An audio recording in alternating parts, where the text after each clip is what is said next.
셀프 1과 셀프 2, 이 여성을 둘러싼 투명한 공간은 뭘까? 육안으로는 보이지 않는 공간이다. 하지만 고성능 에너지장 카메라로 촬영하면 희미하게 보인다. 투명한 빛의 공간이다. 아인슈타인은 모든 물질은 에너지라고 했다. 사람도 물질이자 에너지이다.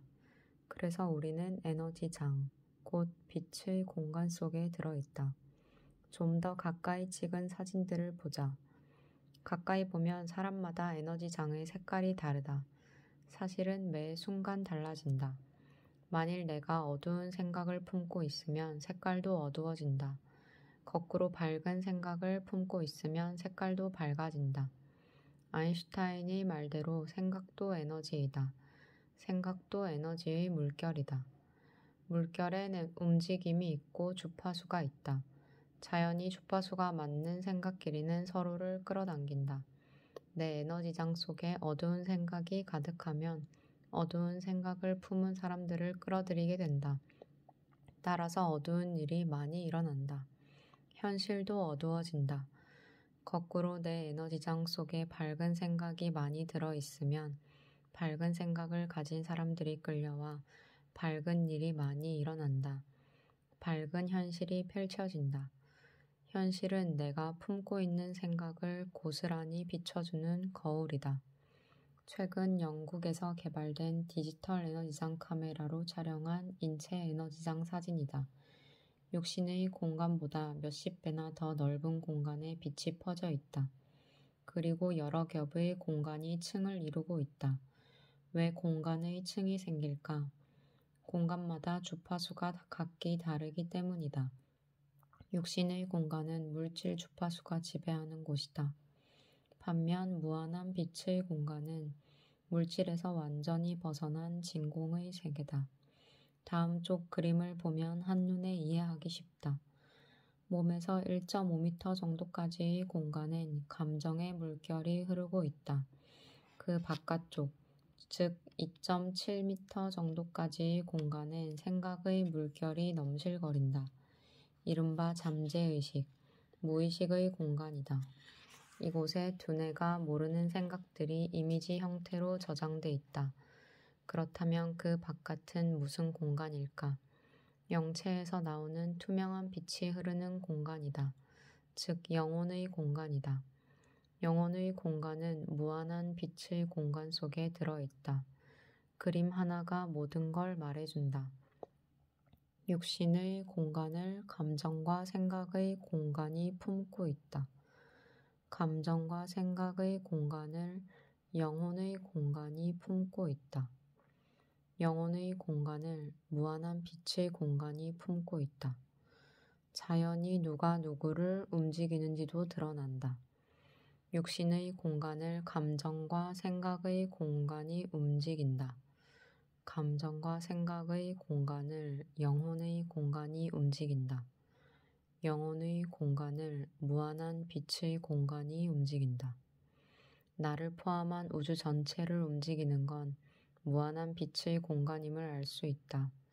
이는 사실 지난 수천 년간 투시력을 가진 사람들이나 깨달음의 경지에 이른 사람들이 이미 훤히 알고 있던 사실이다. 다만 과학이 이를 증명할 만큼 발전되지 못했을 따름이다. 이처럼 나는 육신의 작은 공간에 국한된 존재가 아니다. 내가 넓고 멀리 바라볼수록 나의 공간은 점점 더 넓어진다. 그렇다면 어디까지가 나일까? 육신을 담고 있는 공간까지가 나일까? 감정과 생각의 공간까지가 나일까? 영혼의 공간까지가 나일까? 아니면 무한한 빛의 공간 전체가 나일까? 이 여러 겹의 공간들은 서로 분리되어 있는 게 아니다. 여러 겹의 빛의 공간이 겹쳐지면서 육신이라는 환영, 홀로그램이 탄생하는 것이다. 큰 공간은 작은 공간의 설계도를 담고 있다. 예컨대 감정과 생각의 공간엔 육신의 공간을 움직이는 정보가 들어있다. 40여 년간 인체의 에너지장을 연구해온 UCLA의 생리과학자 헌트 박사는 에너지장에 들어있는 정보를 보면 앞으로 몇 년 내에 내 몸이 어떤 질병에 걸릴 것인지를 정확하게 알 수 있다고 말한다. 스탠퍼드대의 양자 물리학자 틸러 박사도 몸에 질병이 생기기 전 에너지장에 먼저 신호가 나타난다라고 같은 말을 한다. 맨 바깥의 영혼의 공간은 내 인생 전체의 설계도도 들어있다. 그 설계도에 따라 내 두뇌에 끊임없이 생각이 입력된다. 나는 입력되는 생각에 따라 행동을 선택하게 되고 선택한 행동에 따라 영적 성장에 필요한 경험을 하게 된다. 말하자면 지구는 영혼이 경험을 통해 배우고 성장해 가는 학습장이다. 영혼은 학습을 위해 지구 환경에 필요한 우주복인 육신을 잠시 걸치는 것이다. 학교에도 교과 과정이 있는데 하물며 영혼이 아무 설계도 없이 지구에 내려올 리는 만무하다. 그래서 인류 최고의 천재 과학자 아인슈타인도 이런 말을 했다. 곤충에서 별에 이르기까지 모든 것은 처음부터 끝까지 우리가 통제할 수 없는 힘에 의해 결정된다. 인간, 식물, 우주먼지 할 것 없이 우리는 모두 보이지 않는 연주자가 멀리서 보내주는 신비한 선율에 맞추어 춤을 춘다. 먼 곳에 있는 보이지 않는 연주자란 무한한 빛의 공간이다. 눈에 보이지 않는 무한한 빛의 공간이 자신이 품고 있는 무수한 작은 공간들을 움직인다. 그렇다고 누구나 반드시 정해진 운명 속에 갇혀 살아야 한다는 말일까? 아인슈타인은 물질과 에너지는 모습만 다를 뿐 똑같은 하나다라고 했다. 그게 무슨 말일까? 예컨대 물질인 얼음을 보자. 얼음에 열을 가하면 물이 된다. 거기에 열을 더 가하면 수증기가 되어 퍼져나간다. 모습은 다르지만 얼음과 수증기는 똑같은 하나다. 그렇다면 사람은 어떨까? 사람도 물질인 동시에 에너지다. 사람도 이와는 좀 차원이 다른 방법으로 육신의 좁은 공간을 벗어나 더 큰 공간으로 널리 멀리 퍼져나갈 수 있을까? 예컨대 사람도 무한한 빛의 공간으로 퍼져나갈 수 있을까? 말도 안 돼. 아마 당신은 펄쩍 뛸 것이다. 하지만 에너지장 카메라로 촬영한 좀 더 정밀한 사진을 보자. 왼쪽은 헤어졌던 주인이 돌아오자 개가 반갑게 달려가 주인의 품에 안긴 모습이다. 주인의 몸은 물론 개의 꼬리에서도 밝은 빛이 퍼져나간다. 그러면서 나의 공간이 커진다. 오른쪽은 아이를 사랑의 눈길로 곁에서 지켜보는 엄마의 모습이다. 엄마가 깊은 사랑을 느낄수록 빛은 더욱 넓게 멀리 퍼져나간다. 빛이 아이의 몸을 감싸면서 나의 공간이 어마어마하게 넓어짐을 알 수 있다. 자연을 좋아하는 사람이 자연 속에 앉아 있을 때도 투명한 빛이 퍼져나간다. 답답한 사무실에서 벗어나 바다를 찾을 때도 마찬가지다. 이 사진들은 헌트 박사가 스스로 개발한 오라미터로 촬영한 것이다. 깊은 사랑을 느낄수록, 마음이 열릴수록, 깊이 받아들일수록 빛이 한없이 퍼져나감을 보여준다.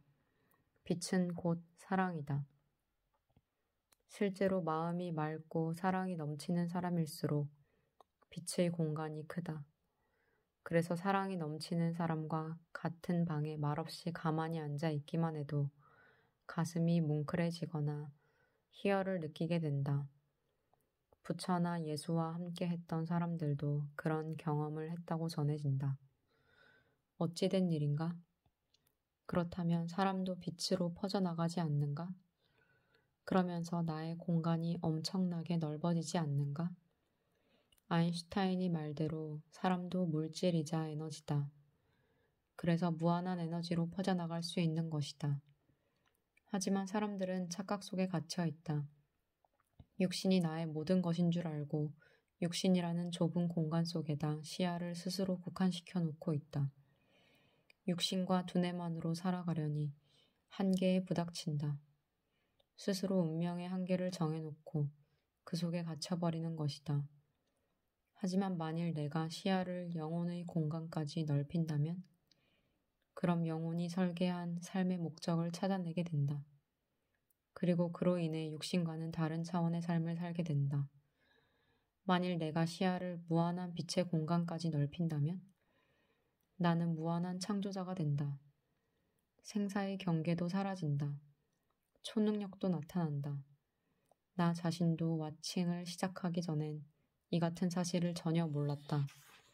내 몸뚱이가 나의 모든 것인 줄 알고 살았다. 육신의 공간에 갇힌 채 고정된 울타리 속을 맴돌았다. 하지만 와칭으로 시야를 넓히자 생각이 잦아들면서 나 자신이 빛으로 점점 퍼져나간다는 사실도 알게 됐다. 1년 전쯤부터는 나 자신이 무한히 퍼져나가는 것을 경험하기 시작했다. 그러다가 마침내 무한한 빛의 공간과 하나가 됐다. 참으로 간단한 이치다. 육신의 공간을 확장하면 감정과 생각의 공간을 들여다볼 수 있다. 감정과 생각의 공간을 확장하면 영혼의 공간을 들여다볼 수 있다. 영혼의 공간을 확장하면 무한한 빛의 공간을 들여다볼 수 있다. 이처럼 나는 시야를 넓히면 넓힐수록 무한히 퍼져나가는 빛으로 된 존재이다. 나가 100배, 1000배, 10,000배 무한히 커진다. 몸이 죽는 순간 시야는 완전히 넓어진다. 무한한 빛의 세계에 들어가는 것이다. 양자 물리학자들이 나의 0.0001%만이 몸속에 들어있고 나머지 99.9999%는 몸 밖에 있다고 말하는 것도 그래서다. 아인슈타인은 평소 이런 말을 자주 했다. 나는 늘 그림으로 생각한다. 그림으로 생각한 걸 나중에 종합해서 언어로 옮긴다. 아인슈타인 이후 최고의 천재 과학자로 꼽히는 노벨 물리학상 수상자 파인만도 역시 같은 말을 했다. 난 처음엔 그림으로만 생각한다. 선명한 그림이 보인 뒤에야 그것을 수학적으로 설명한다. 그림으로 생각한다는 건 비좁은 두뇌 속에서 그림으로 생각할 수 있는가? 두뇌를 벗어나 몸 밖의 넓은 공간 속에서 생각한다는 말이다. 공간이 크면 클수록 더 큰 그림으로 생각하게 된다. 내가 이 책에서 쓴 큼지막한 것들도 죄다 그 커진 공간 속에서 본 것이다. 만일 내가 두뇌 속에서만 맴돌았다면 우주가 어떻게 돌아가는지가 보일 턱이 없다. 몇 년 전까지만 하더라도 내가 이런 책을 쓰리라곤 상상조차 못했다. 나의 공간이 커지면서 가능해진 일이다. 그러고 보면 두 개의 나가 있다. 첫째는 육안에 보이는 육신의 나이다. 이를 셀프원이라 하자. 셀프원은 아주 작은 공간 속에 갇혀 기껏해야 100년쯤 살다가 사라지는 한시적인 나이다. 오감의 한계 속에 갇힌 채 정해진 운명대로 살아간다. 사람들의 99.9%가 이렇게 인생을 마친다. 나 자신도 인생의 절반 이상을 그렇게 살았다. 컴퓨터로 치면 하드웨어만 갖고 살아온 셈이다. 둘째는 육안엔 안 보이는 빛으로 된 나이다. 이를 셀프2라 하자. 셀프2는 빛으로 된 존재이기 때문에 내가 시야를 넓히면 넓힐수록 무한히 퍼져나간다. 내가 바라보는 공간의 크기만큼 퍼져나간다. 공간의 덩치만 커지는 게 아니다. 덩치가 커질수록 나의 모든 능력도 마법처럼 끝도 없이 쏟아져 나온다. 정해진 운명대로 사는 피조물이 아니라 운명의 창조자가 된다. 셀프1. 육신의 작은 공간 속에 갇혀있는 나. 오감의 한계에 갇힌 채 주어진 대로 인생을 살아간다. 하드웨어. 셀프2. 빛으로 된 나. 빛이기 때문에 내가 시야를 넓힐수록 공간 속으로 무한히 퍼져나간다. 단지 눈에 보이지 않을 뿐이다. 이렇게 퍼져나가는 나의 공간이 곧 진정한 마음의 공간이다. 나의 공간이 커지면 커질수록 창의성, 지능, 지혜, 에너지, 생명력, 운, 초능력 등 나의 모든 것이 마법처럼 무한히 쏟아져 나온다. 나의 공간이 완전히 커져 무한해지면 무한한 창조자가 된다. 나가 100배, 1000배, 만배로 끝없이 커진다고 상상하면 된다. 셀프1의 설계도도 바꿀 수 있다. 셀프1은 허상의 세 장에 갇힌 새와 같다. 세 장은 실제로는 존재하지 않지만 스스로 세 장이 존재한다는 철석 같은 착각 속에 빠져 있는 것이다. 반면 셀프2는 그런 착각에서 깨어난 새이다. 그래서 세 장을 벗어나 얼마든지 멀리 날 수 있다. 어느 게 진정한 나일까? 육신의 좁은 공간 속에 갇힌 셀프1이 나일까? 아니면 내가 시야를 넓히면 넓힐수록 점점 커지는 셀프2가 나일까? 답을 알아내는 방법은 간단하다. 착각에서 깨어난 새처럼 맘껏 날아보는 것이다. 나의 공간을 점점 확대해 보는 것이다.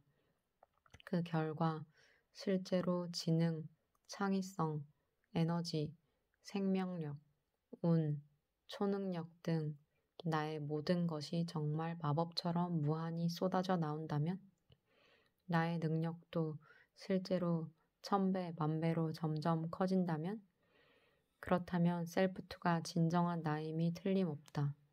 정말 나의 공간이 커지는 만큼, 시야를 넓히는 만큼 나도 점점 더 높이 날아오를까? 내가 원하는 것들이 정말 마법처럼 술술 이뤄질까?